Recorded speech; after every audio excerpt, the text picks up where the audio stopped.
Hey, everybody. It's February 13th, 2013. My name is Dan Boul. This is Lunch with Dan Boul coming to you from 65 amps in Los Angeles, California. Um, and I've just been telling dirty jokes right before the recording. So it's already quarter after 12, and I'm kind of getting off to a slow start here. But as you can tell, finally, I got my digital board, my PreSonus board, working with Ustream, and it turned out to be user error. It was somebody's fault. I don't know. I don't want to say who it was. But got it working, so I'll have guitar sounds back up realistically maybe 2 weeks. I just got so much work that we're doing here that it's hard to focus on this. And the people that need to help me are also engaged in making 65 amps. And we have orders running out the yin yang right now. So we're doing our best. I apologize for the slapdash nature of the show lately. Ustreamer 416428, you're going to have to refresh your browser to make it work. So anyway, what's going on at 65 amps? All right, Sean M. Lehman. I don't have my glasses on. Hi, Dan. Ordered a Ventura head yesterday from Pro Guitar Shop. Can't wait to rock it. Thanks, Sean. Well, thank you, Sean. Wow, that's fantastic, man. I appreciate it. Let's move this camera just a little bit. A little better picture there. Thank you, man. You'll dig it. Refresh your browser. Browser sounds so much smoother with the board hooked up. Yeah, I can do my DJ voice now. It's 11:30 at night. Do you know where your children are? So, anyway, how are the pedals coming along? Asked John Doe. Slowly, but good. Okay, M. Bolta. Hey, how are you, man? We got a nice crowd here today. Man, look at all these people. Andre Mack, Andrew Oliver, B767, Bassface Josh, Blaine. Man, there's all kinds of people.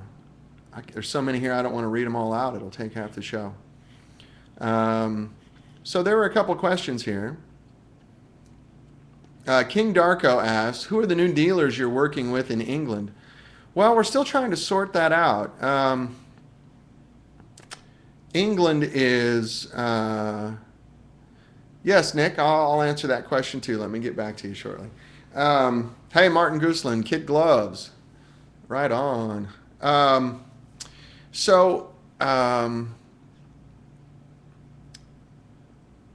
England.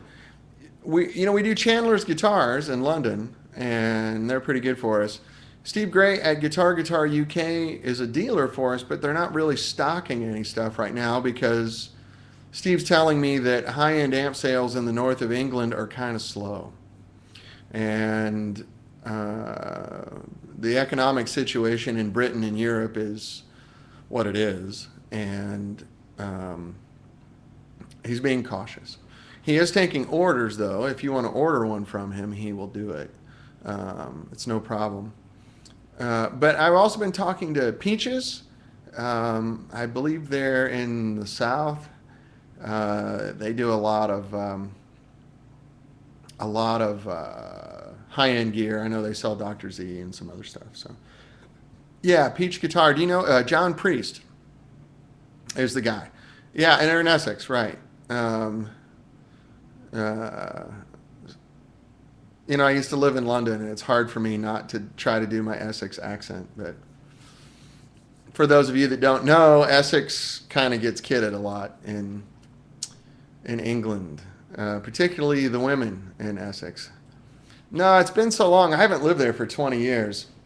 But I know if you live in Essex, it's hard to say all your L's. That is so rude. I shouldn't do that. It's really bad.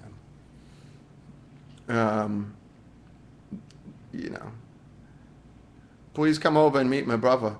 Yeah, it's not bad. I don't know Andertons. What is Andertons? It's bad. Honestly, if I heard someone from Essex speak for 5 minutes, I could do a good job. When I lived in London, Uh, are you in Essex, Mickey?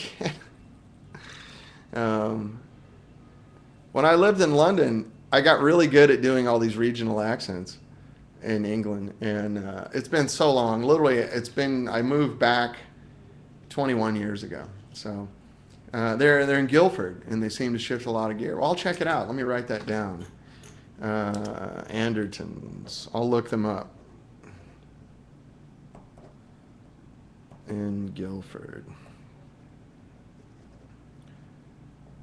And we need to get a much better presence in England. We got a lot of people that want to order amps there, but the dealers seem to be having a hard time. And, I get it. When I lived in England, there was a recession going on. And what a lot of people don't realize living in the United States, recession here is a lot different than a recession in Europe. And because of the nature of the systems, socialist systems, which work really well over there. I even like the national health. I broke my ankle when I was in England, and it worked really well. But when they have a recession there, Europeans tend to tighten their belt a lot more than Americans do.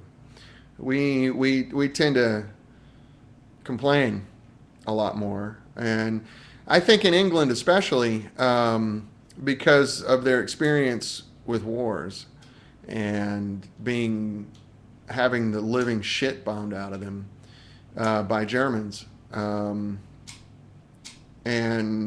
it took them 20, 25 years after the war to kind of get back up to speed. When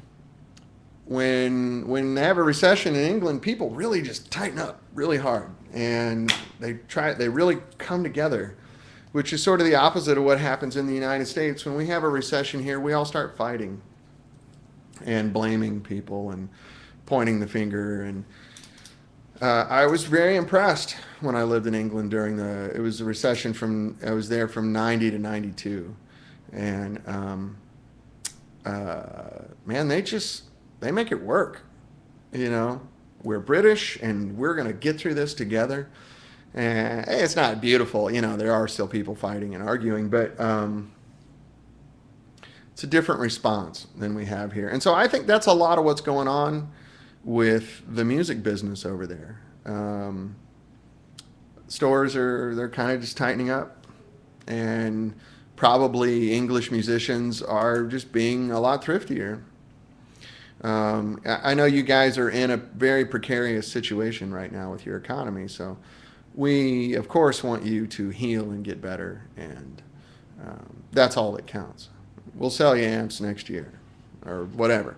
But we're trying to make it work in England. Yeah, I'll check out Anderton, so Christopher Bott, that's cool. King Darko says, we're headed into a triple dip recession. I certainly hope not. Yeah, the dollar's kind of getting strong. Okay, so let's see. There was one question I wanted to answer, and then we'll get to the question about the Tupelo and the Monterey. Sing It Hard, Sing It Well says, lived in Ipswich from 87 to 89. Great people. Yeah, until I had my children, met my wife and had my children, my time in England was my best time of my life. I really had a great time. And the recession was pretty bad then. But I made a lot of really dear friends and had a great time. I was working, driving a truck, and then gigging. I was gigging 3 or 4 nights a week too. And I was driving a sandwich truck around central London. I was in Soho,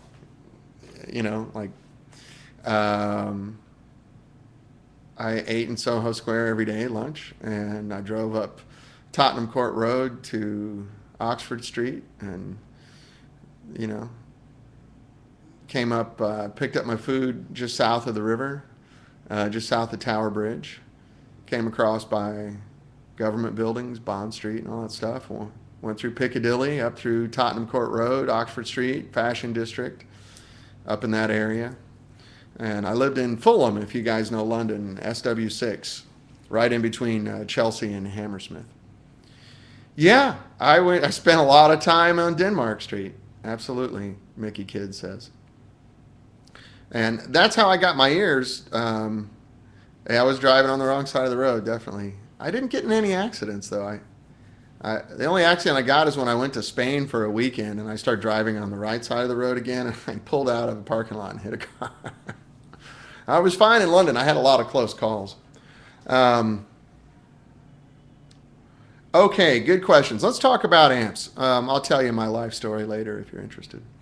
Um, so there is a question here about what is the main differences between the Tupelo and the Monterey, and why do you think the Ventura and the Tupelo have been more popular?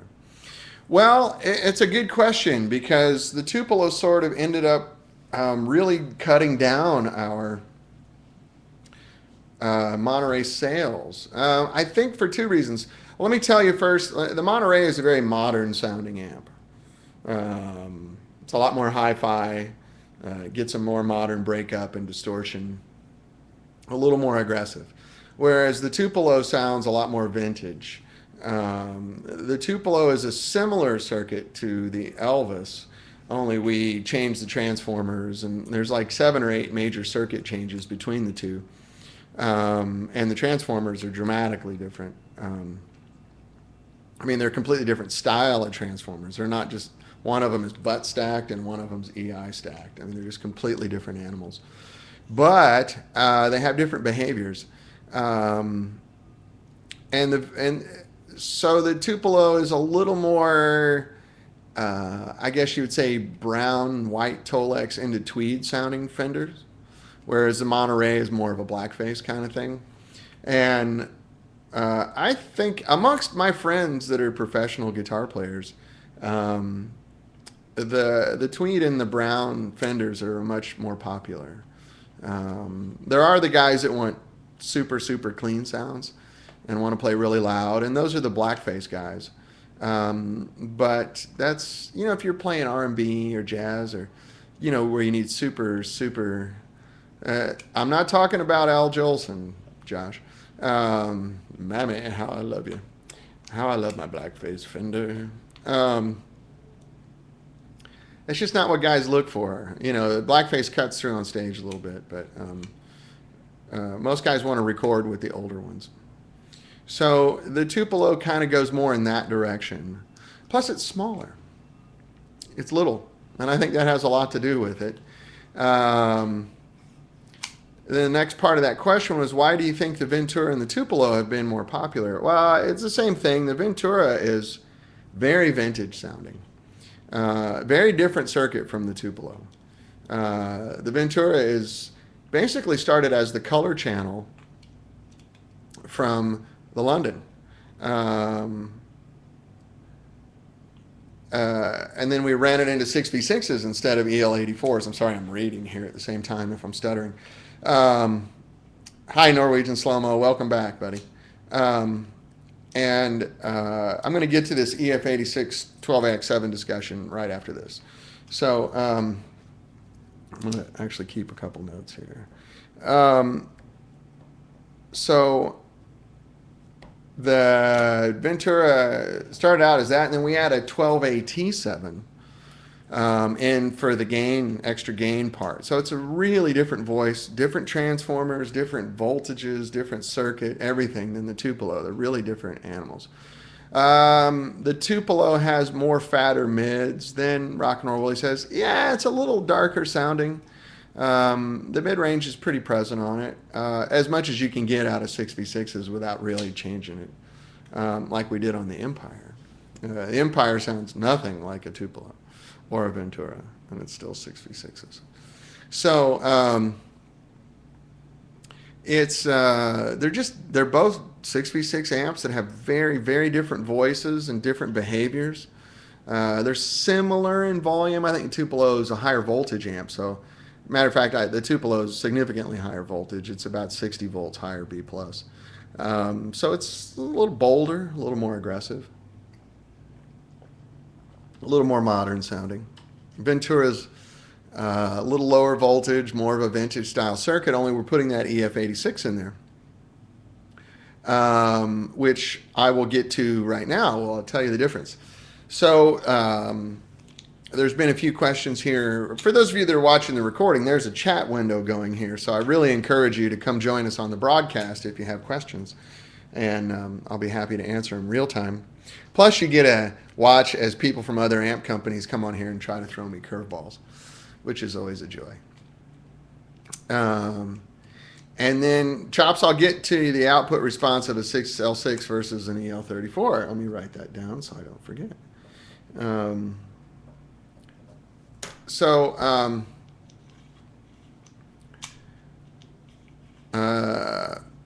Good question here, kid. Does a rectifier make the Tupelo more aggressive?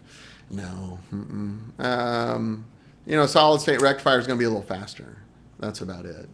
Pikachu, welcome. You're not late, man. It's okay. So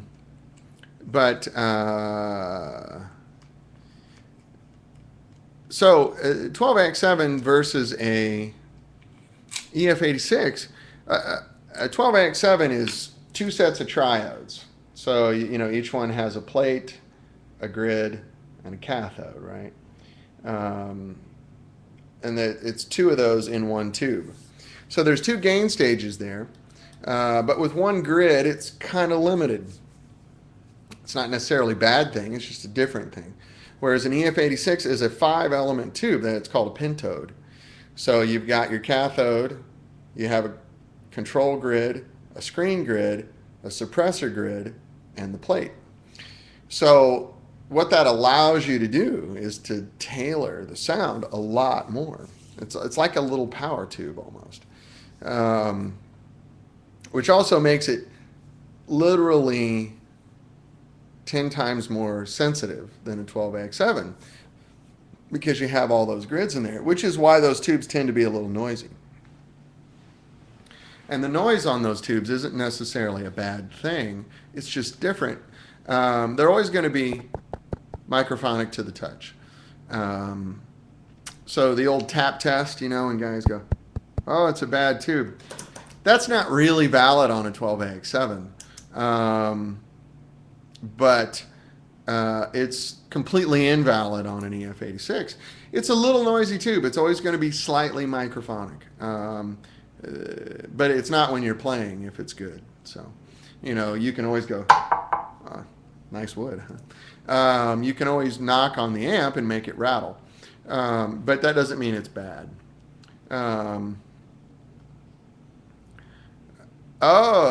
Sing it hard, sing it well. You're the third person that's asked for that. I'll get to that too. So, I think the gain factor on a 12AX7 is 100. That's sort of the benchmark for tubes. And the gain factor on an EF86 is 1500. So they're very, very different. So, but an EF86 is only one gain stage, whereas a 12AX7 has two in there. So, okay, kid gloves. We'll get back to the rectifier here thing real quick, and then I'll get off to 6L6s versus EL34s. Kid Gloves asks, this is a good question, what's the sound difference between a tube rectifier and a solid state? Why did you go with solid for the Tupelo? So the main sound difference, it's not so much sound, it's the response, it's the behavior. A tube rectifier has a rise time and it sags. When you hit it too hard, the tube kind of goes, whoa, and then comes back. And that gives you the effect of swelling. In reality, all it's doing is coming back up to full voltage. But it gives you the feeling that it's swelling. You hit a big chord and it goes, whoa. When you have a solid state rectifier, it's instant because it's solid state. And when you ask for power, that's right, John Doe says your ears hear it as compression. That's correct. Or bloom, as Blaine B says. Yeah, that's correct. With a solid state rectifier, you ask for it, it just goes wham. So we tried both the tube and the solid state in the Tupelo, and it just performed better. The nature of the rest of that circuit, it already compresses a little bit, and we could squish it, like you do with most 6v6 amps. If you push them too hard, they get squishy. So we opted for the solid state on that to make it a little faster. So that's the reason why. On every amp we do, we go through both and thoroughly and try different things until we find what works. The Tupelo with a tube rectifier, you can actually, maybe you want this. Some people do, most don't, but some people really do. If you're a Neil Young fan, as Norwegian Slow-Mo is talking about, that's a really squishy sound. If you like that, it's easy to put a tube rectifier in a Tupelo, but we'd have to add a socket. So before we talk about 6L6s versus EL34s, let me show you, some of you guys who've been with me since before I started recording, we're starting to Tolex our own cabinets today. Yes, the Empire is solid state. We're building our own cabinets here, and today we're going to start Tolexing. So it won't be long before you get our in-house cabs. So this is like a little Elvis head shell. You can see the joints we're using, finger joints, and kind of all around. And this is just a sample. This isn't a production one. These nails here on the side are for these cleats right here to hold them in. And that's what the faceplate sits against, and the chassis rests against the other side. Excuse me. So we're very proud of these. You can see those holes are for the handle. And this is just a build sample. Make sure we got it right. I just posted some pictures of this on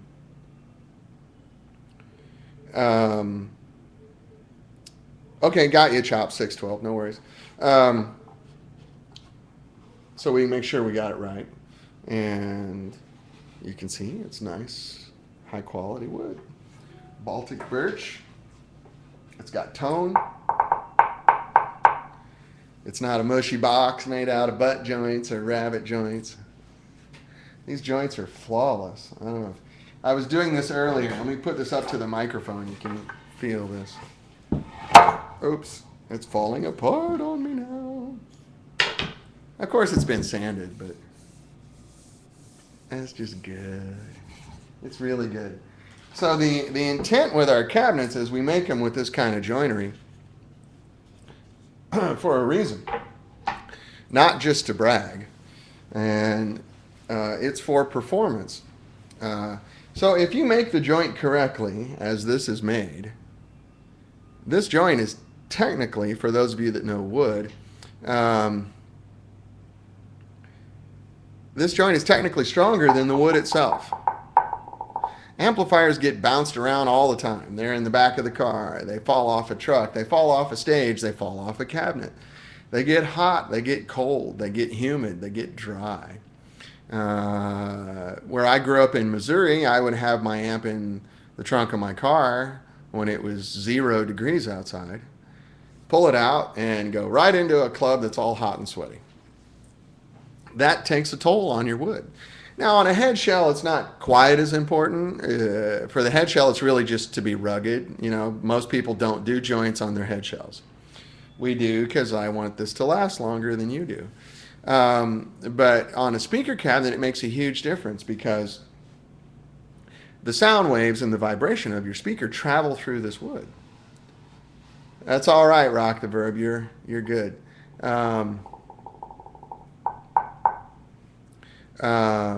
But yeah, that's right, Fonzarelli. Wood's less important on the head, but you don't want you got to have the best quality, and that's what I do.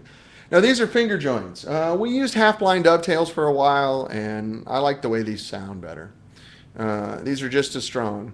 The only joint that's stronger than this is a full dovetail, and that's what you use for kitchen cabinets and stuff, and that can actually make a cabinet too rigid, and it'll sound kind of crisp and harsh.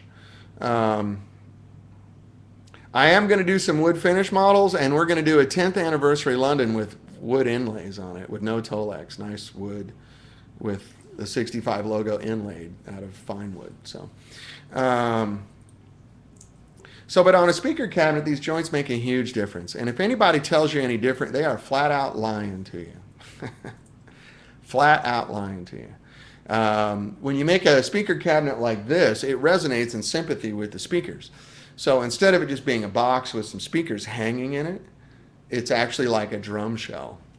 So a lot of people ask, oh gosh, I got a little Elvis and it's 12 watts, and when I play it through your cabinet, it's loud as hell. But it's not with my other cabinet. Oh, well, there you go. So that's one way to get big sound out of low-powered amps. It really makes a difference. Will it survive a drop on my singer's head? Yeah, absolutely. This particular head shell I've thrown in the shop 4 or 5 times now. It's fine. I think for you guys in England, Sonic State was here a couple weeks ago, and I did that for him. I took a head and threw it on the ground. They videotaped some wood being cut on our CNC machine. We have this giant 30-foot long CNC machine.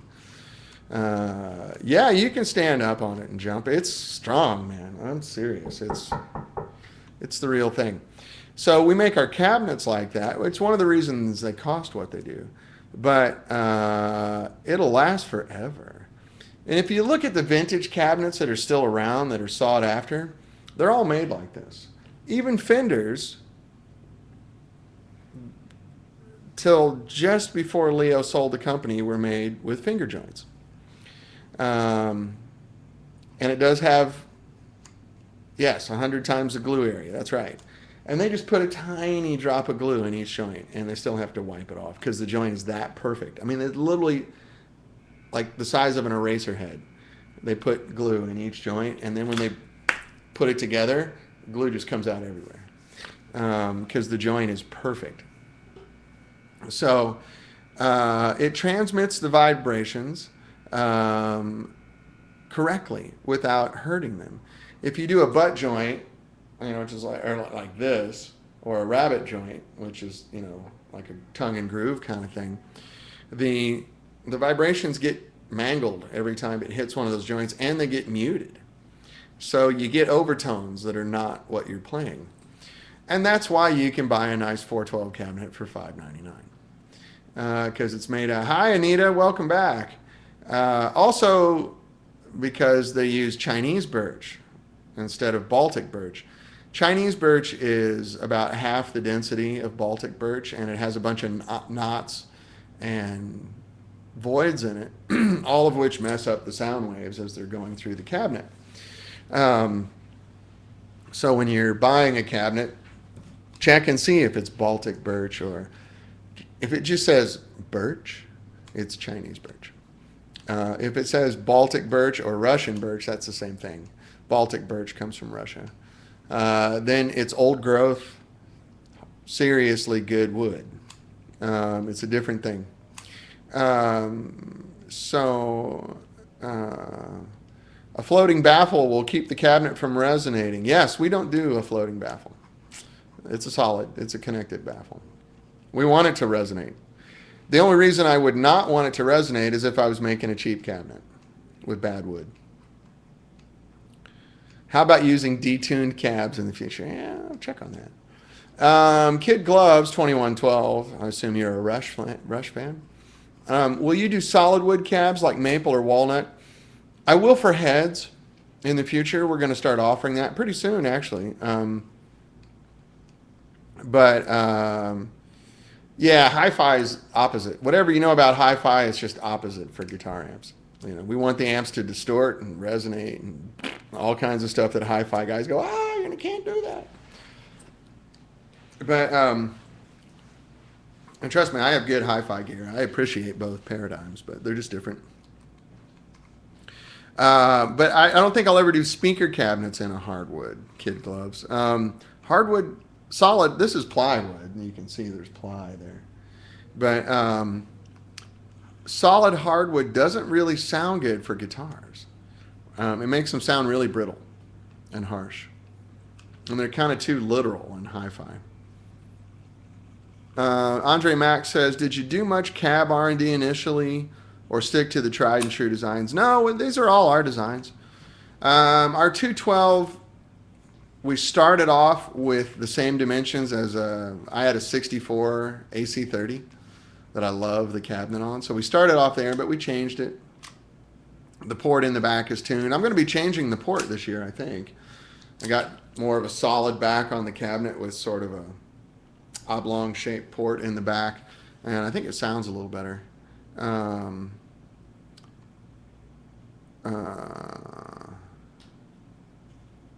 we're not going to do the PCB Ventura Pikachu. Sorry about that. Hey Dan, mobile app dropped out for a bit. Same Tolex colors as before. Yeah, I mean everything's black and tan, unless you want a custom color, which we can do. We're probably going to add some more standard colors into our line now that we're doing it all here. We're Tolexing our first cabs like right now. The guy's out there doing it. So next week I'll have our cabs to show you. I don't know what Alessandro uses. I don't know. Yeah, we're not going to do the PCB Ventura. I kind of poop canned that one. We're going to do some PCB amps. Yeah, 7591s. I'll talk about it. And Kid Gloves asked, does half-inch ply resonate better than 3/4? We use 5/8 on our cabinets. 3/4, the only reason to use 3/4 is if you're not using joints. So that just makes it sturdier. That's to make up for the weakness of the rabbit joint or the butt joint. I still got to get to 6L6 versus EL34 on the producer, which I will do. So bear with me. And we want to talk about 7591s also. So 3/4 inch wood weighs a hell of a lot more than 5/8. It makes for a big clunky cabinet that I think sounds kind of bloopy. Just goes brr, brr. It doesn't really resonate. 3/4 is a lot of wood for a guitar amp speaker. I think maybe in a bass amp you could start to get that wood to do a lot with you. Fonzarelli, I will have guitars plugged in. Hopefully, I'm trying for next week, but realistically 2 weeks from now.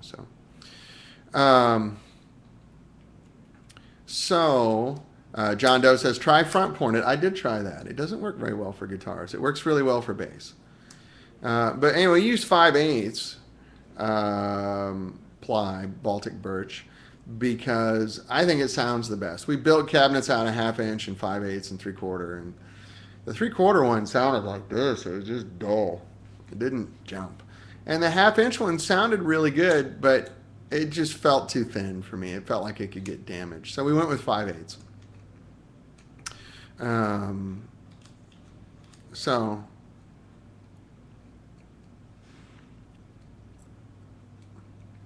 Guys also trying to take the amp off the top of the cabinet when recording. Yeah, the cabinets do sound better if there's a headset, or different, not better, whether there's a amp on it or not. Oh gosh, Sean, I can't answer that question. Based on your taste and style of music, what's your favorite 65? It depends on what day it is. I go through them all. I love them all. I really do. It's sort of Sophie's choice. It depends on what kind of gig I'm doing and where my mind is, and you know, come on, he says. I don't know. You know, right now the producer's our newest one, so that you're always in love with the one you're working on at the time, because that's where my ears were. You know, Peter and I were both sort of in EL34 6L6 land, and that's where we are. Rock and Roll Willie asks, has Jared Sharf switched heads, or is he still playing the same one? He's still playing in Monterey right now. We got a producer on order for him. The reason his amps are one notch lower is he was using his old Bruno amp was his amp stand, and he sold it finally. So now he's got a Monterey and a Soho there. Peter, I'm sorry, it might be your internet connection. Yeah, he's playing a Monterey.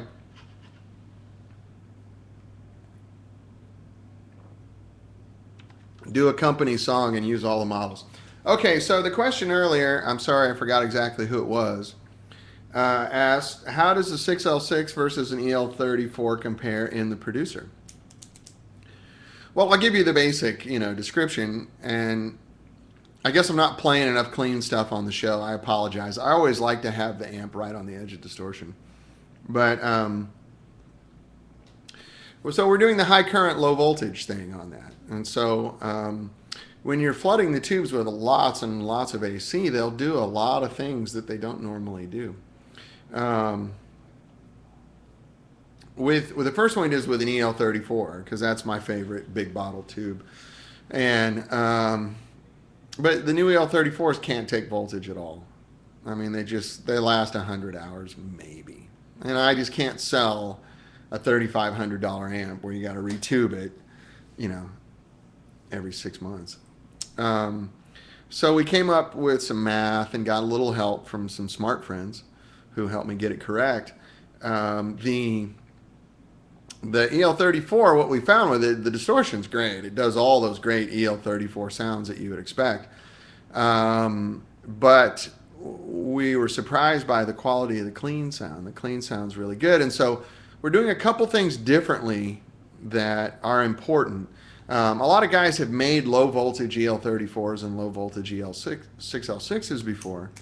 But if you guys understand Ohm's law, voltage and current have a reciprocal relationship. So voltage is just the pressure on the electricity, the force behind it. The current is the amount of electricity. So it's very similar to water, the way the dynamic is. So in order to operate these tubes, like we're running the producer at 290 volts, which is 200 to 250 volts less than your classic old EL34 amps. 69 to 71 Marshalls can get as high as 550 volts. Nick is putting up a formula here from Ohm's law. So there were no transformers that I could find that would supply enough current. When you drop the voltage down that low, the current was just not nearly enough. So our little 28 watt producer draws more current than a 100 watt Marshall does.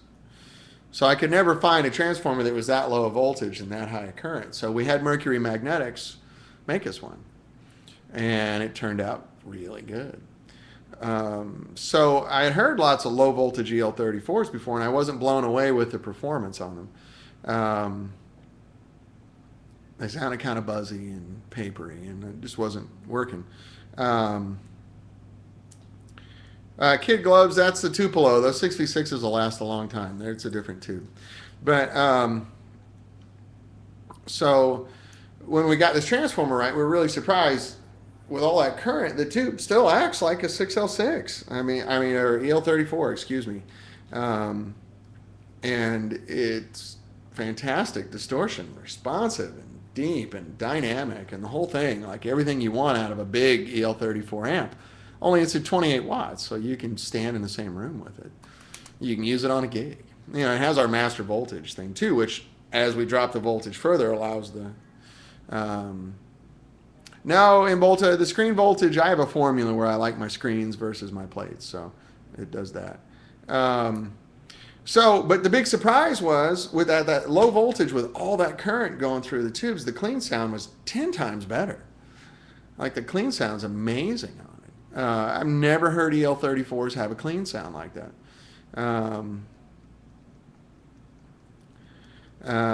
Martin, I'll get to you in a minute there. So that was the big surprise. Like, holy cow. You'll get it, Nick. Don't worry.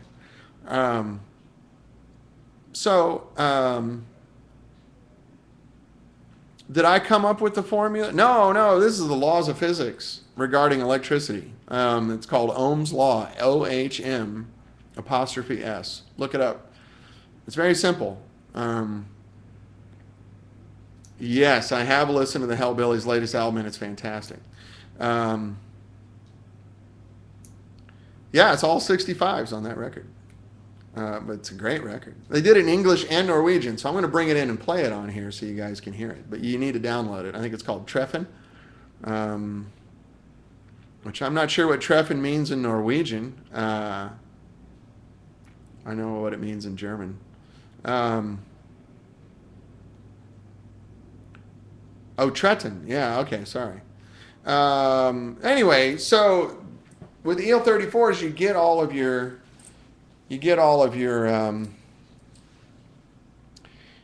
oh, thank you, Norwegians. Tretten is 13. Okay. I don't know how to count in Norwegian. I need to learn. That's stupid. But, so then the next natural thing was, well, let's try the same formula with 6L6s. And again, I think there's 8 major circuit changes. And Lars Haugen, speaking of Norwegians, is the one that helped me finalize the 6L. He was over here mastering this album with David Bianco, whose studio is like a mile and a half from our old shop. So Lars was coming over every day for like 3 hours for like a week. And we nailed the Producer 6L. Different transformer, different choke, some different components, and like I said, I believe 8 circuit changes. And so with the 6L6, you can get that sort of bassman, showman sort of thing. It works fantastic.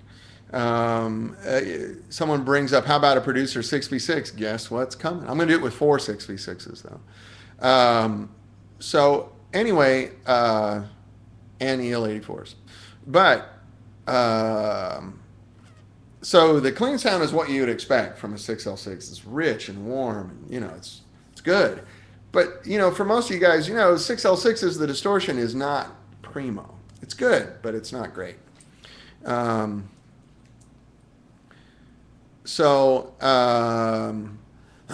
Excuse me. With all this rich current now, I can ask those tubes to do different things. So I'm able to get amazing distortion out of 6L6s. It's just fantastic. This is the amp that Earl Slick bought for the Bowie tour this summer. He loves it. And he actually paid for it. If you guys know inside the business, it's hard to get artists to pay for gear when they're doing a tour of that magnitude. He paid for them. So, so you kind of get the best of both worlds. Now, the clean sound on the EL34 doesn't sound like 6L6s. It's just a really good clean sound. And the dirty sound on 6L6s doesn't sound like EL34s. They're just really, and so each one of those channels, the clean sound and the dirty side, both have a bump. So you got 4 voices on there.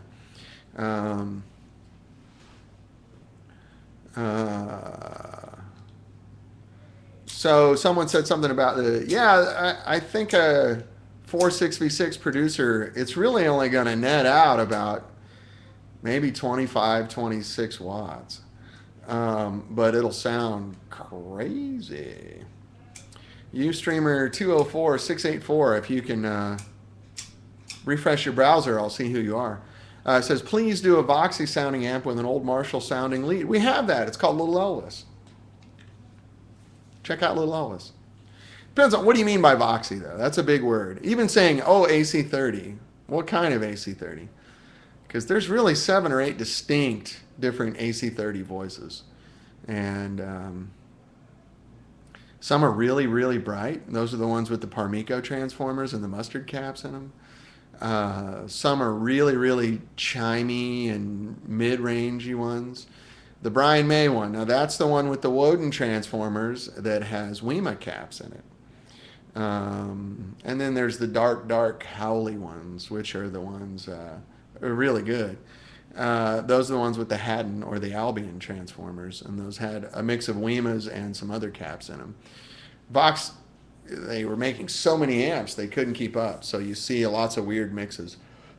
My 64 AC30 has a Albion power transformer, a radio spares choke, and a Woden output transformer, and it's about 70% WEMA caps and about 30% mustard caps, and it's dead stock. That's the way they made it. They were making so many, they were just grabbing parts off the shelf and made whatever they could.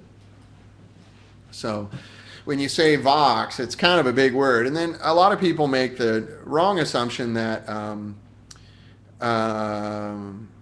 AC15 sounds like an AC30. They don't sound anything alike. very different amps. AC30 is a rude little, I mean, an AC15 is a dirty little rude amp that doesn't have clean held rooms, not super clean, chimey bell tone stuff at all. It's very mid-rangey and it's good. AC30, much wider palette, different circuit, different tubes, everything. So AC15s had an EF86 in them. So the Brian May one, which one of ours is best for the Brian May kind of thing? I would say the Soho. The Soho has an EF86 feeding a 12X7 into a cathode follower with a pair of EL84s.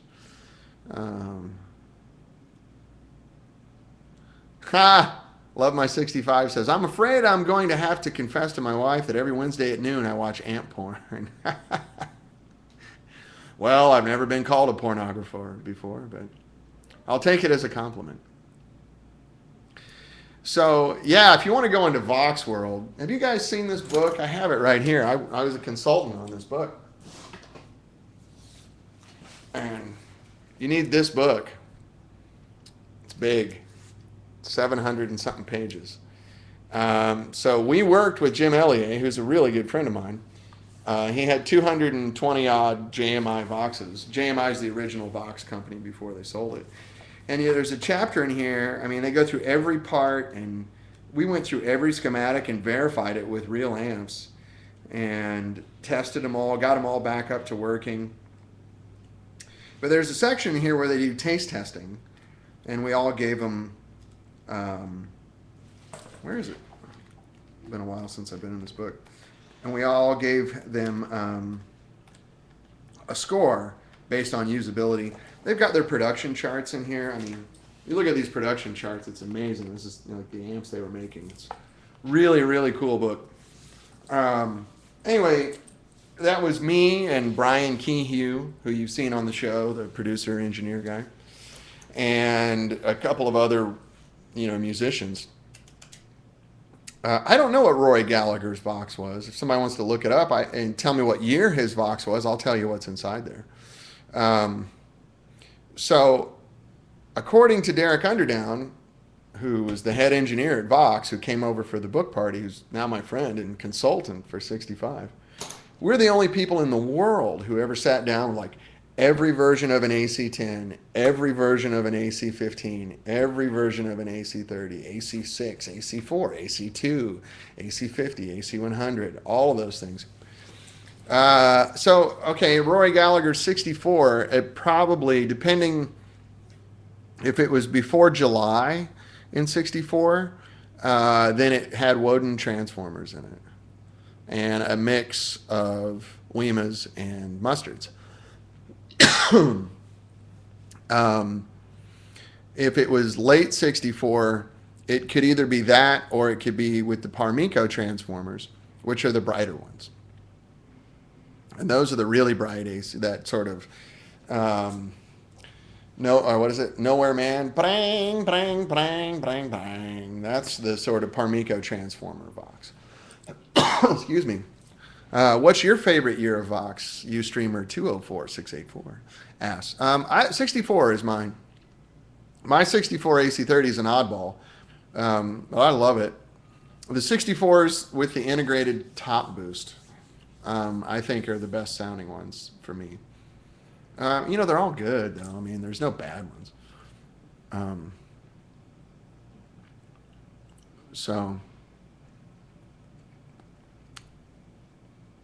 It's all like food. It's like saying, what's your favorite kind of pizza? I don't know. Just depends. Yeah, it is minutia off the top of my head. This was a big project. Jim worked on his book for like 12 years. And we were really, really lucky to be involved. Jim and I are friends. And also his shop, his collection was like a quarter of a mile from my old shop. So that helped. And we got Mike Francischini working here, who's the best amp tech on the West Coast. And so we were able to get all of his boxes working. But so we're the only people in the world who have sat in a room with every version. Even Derek said he'd never done that. And Dick Denny and Tom Jennings never did that. So we got a real taste of every version, every known version at least, of all these amps, and we got them all up working perfectly, fresh tubes, blah blah blah blah blah, and sat there as a group and went through them all. And we had to give them a score. Jim had a very detailed sheet that we had to fill out, and we weren't allowed to talk to each other. Sorry about that. We weren't allowed to talk to each other. Call from Qatar, Philly. Call from We weren't allowed. Philly. Sorry about that. Let's Call call from. Qatar, Philly. I will answer. I will call you back. Cataraccioni, Philip Cataraccioni. But anyway, why aren't Vox channels foot switchable? You have to move the cable. They were hand wired amps back then. How do you? It's a lot of. Oh my gosh. Here we go again. Nassau, New York. Call from I'm not trying to be rude. National 09NY. I apologize. I'm doing my show. I love you guys, but can't do it.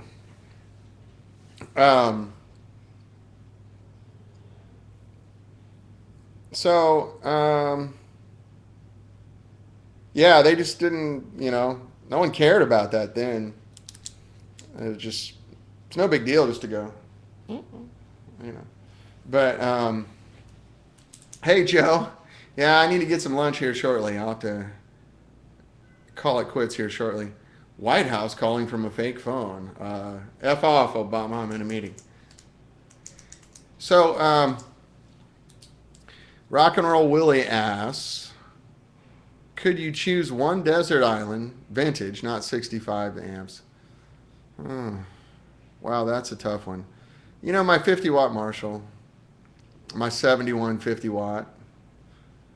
It doesn't have much of a clean sound, but damn, I love that amp. I have fun playing it every time, and I bought it almost 30 years ago. Peter's got it again now. When we moved, I just sent it to Peter so he can record with it.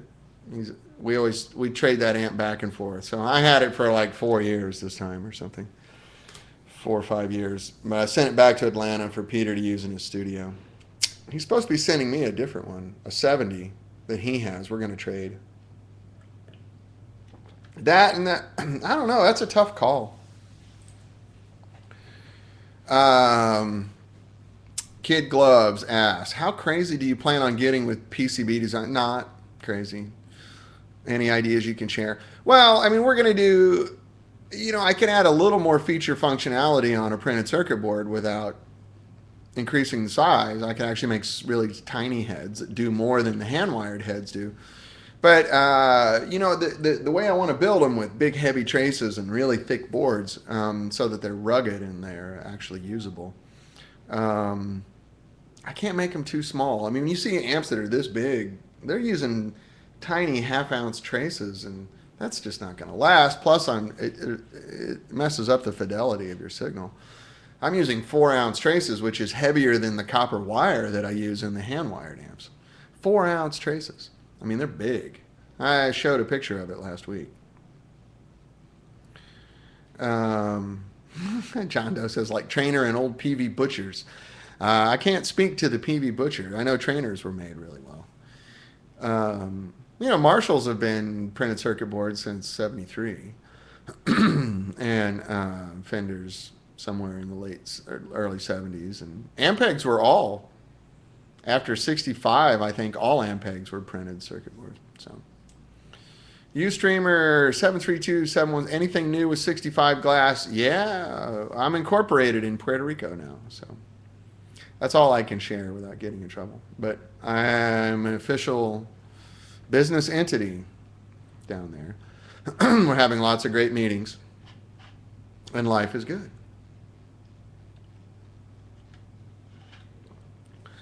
So, Joe Gorfinkel is asking, we're going to make 6Ls. I'm going to make all kinds of stuff. The initial plan off the bat is to make 6Ls, EL34s, and 12AX7s. Because the current production EL84s and 6V6s aren't that bad. They're good enough, you know. I think the JJ EL84s, someone asked this earlier, and I'm sorry I didn't ask. I think the JJ EL84s sound as good as any NOS tube. And the JJ 6V6s sound fantastic. So they're fine for now. But the big hole in the market for me is EL34s, 6L6s, and 12AX7s. I don't think anyone's making good ones at all. There's only 2 long plate 12AX7s in the world right now. And yes, 17 millimeter plates, exactly. Both of them are just okay. Now, for those of you who don't know what I mean when I say long plate, let me pull them out. I've had a couple of examples here before on the show. These are the 2 long plate ones. So let me show you. This is, first I'm going to show you what it should not be. Yeah, I'm going to do an EF86 too, but that takes a while. This is a current production 12AX7. So, I'm going to show you now a JJ ECC 803S, which is a military spec 12AX7. Which one do you think sounds better? Look at the size and the plate. Now, the JJ is a 17 millimeter plate. That's what Christopher Bott was talking about before.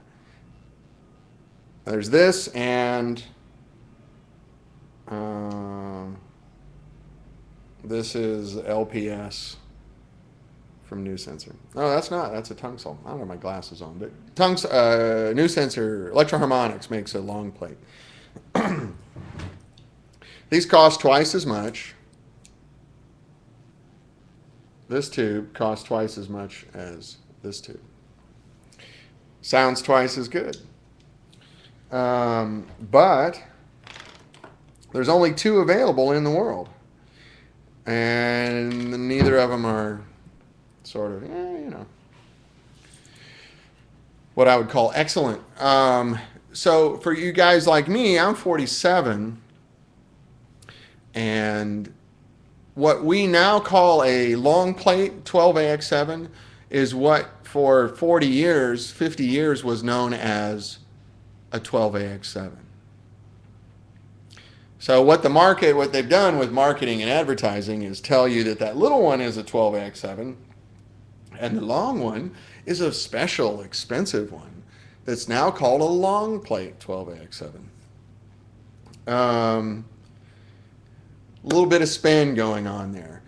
All 12AX7s were 17 millimeters for a long time, and then I think Mullard and a couple other people made a 14 millimeter one. But it was for phase inverters. You know, they could match the 2 sides better when it was being shorter. So the short plate 12X7 just squishes and compresses right away. It doesn't have near the frequency or the dynamic range of a longer plate tube.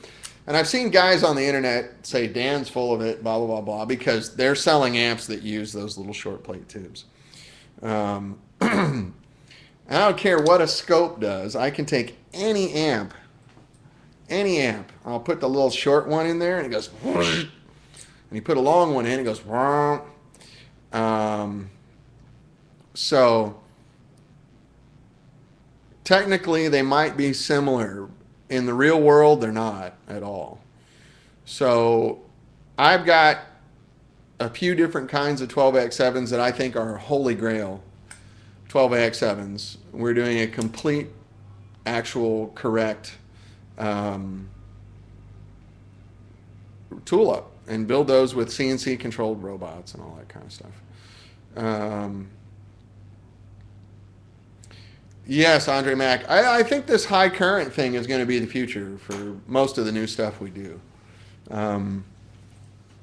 jumping around on subjects here, but Sean Lehman says, how did the name of the company come about? Oh, I was made in 65. So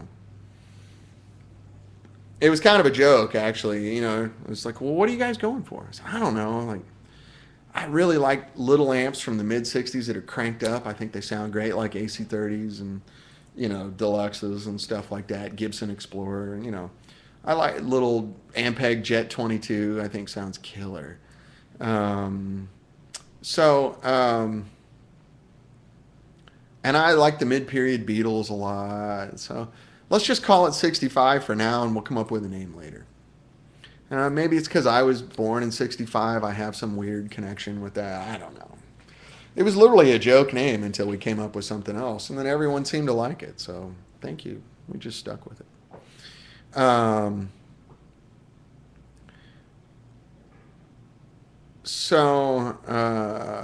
Guitar Doms has been listening to Beatles 60. Oh, you have the U.S. release, right? Yeah, cool. How about channel strips and compressors? That's not what I do. There's smart people that do that. I don't know enough about those. So Martin Gooseland says, are you starting a tube factory? I'm trying.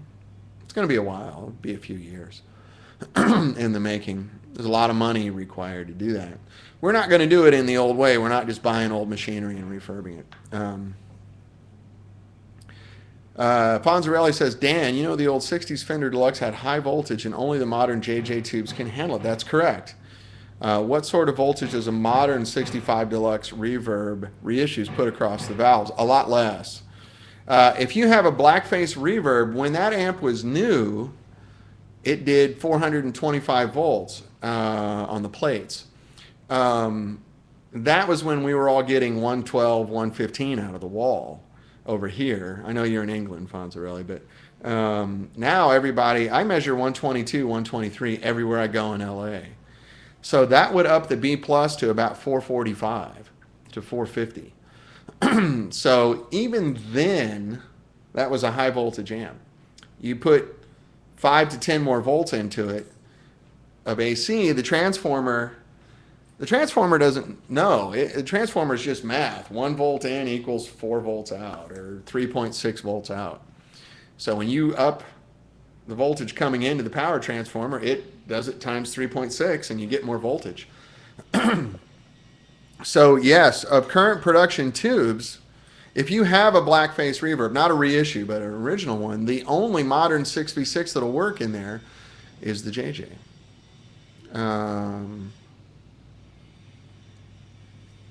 So you got to be careful. Either that or variac your wall down to 110, 112 volts, and it'll act. Yeah, I think the reissues are like 360 or something, and they have to, because they're not using JJ power tubes. They're expensive. And they make so many of those amps. They make more of the reissues than they made of them back then. So Christopher Bott says the JJ 6v6s can handle up to 480 volts. Yeah, those things are tough as nails.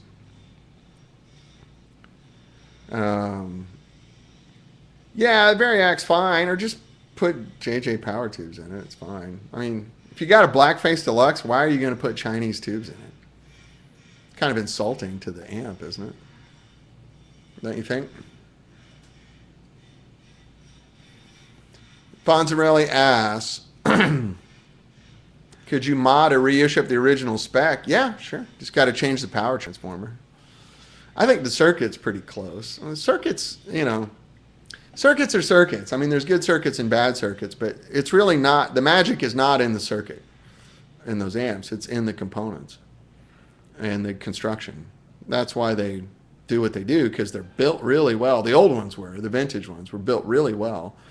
And they used really good components. The transformers they used back then, I mean, they were all hand-wound transformers back then, because that's all you could get. Hand-wound transformers just sound different. Does Mercury Magnetics do a version? Yes, they do. Call Patrick. Call Patrick at Mercury Magnetics. Tell him I told you to call, and he'll cut you a good deal on one. Yeah, they make perfect ones. Because anybody who blows up their Holy Grail amps, they go to Mercury to have them recreated. And they do it perfect. So it's really fun. But yeah, it's dangerous. That's like old AC30s now. When you plug them in, they're getting way more voltage. I mean, back then they were at the top of the operating range, and then you put another 10 or 12 volts into it, which ups the B plus 30 volts or 25 volts. They burn up a lot. So if you have a JMI Vox, I would strongly recommend you variacing your wall AC down to about 112, 113 volts.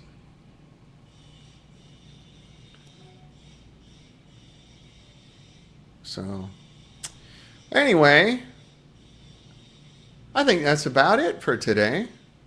Been a good show, good questions. Any other like techie nerd questions you guys want to go over?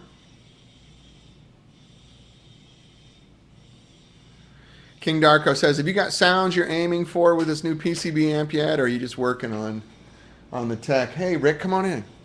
I'm doing my show, but hey, it's Rick Skillman from Celestion. Hey.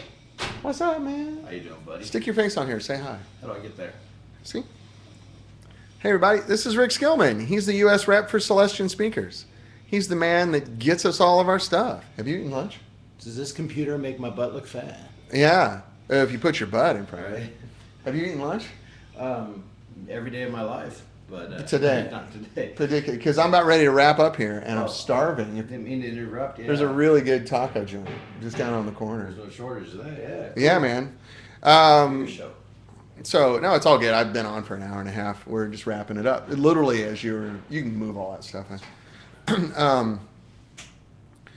Andre Mack says, "Howdy, Rick." Howdy. Pikachu says, "Try Talente Gelato. That'll make your butt." I don't need help with that. All right. I'll tell you what. Let's save the PCB discussion for next week because I got a lot to say about that.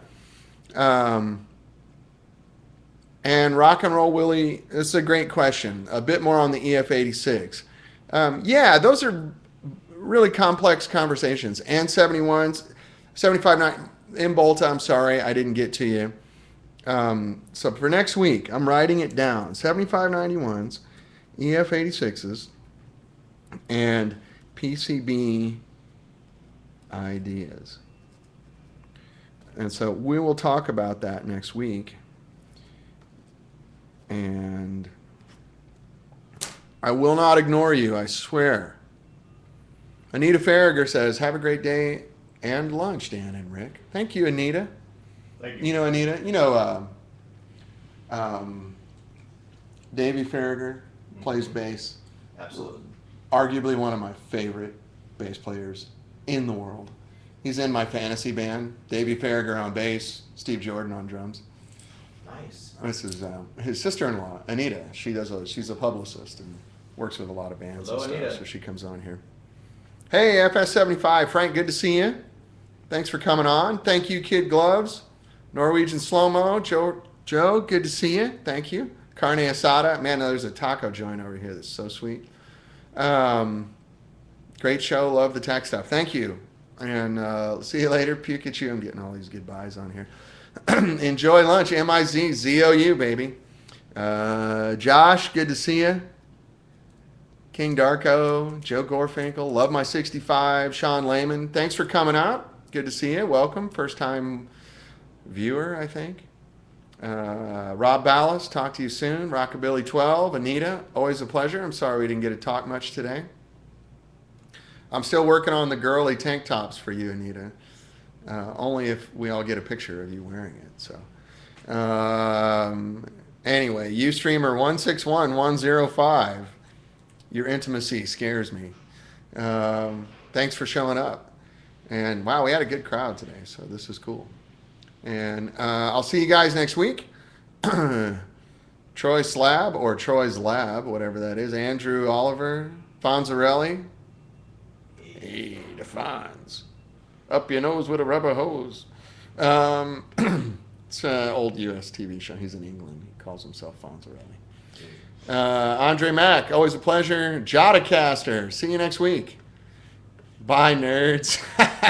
Anita Sands. Oh, that's good, Anita. One more reason to love you.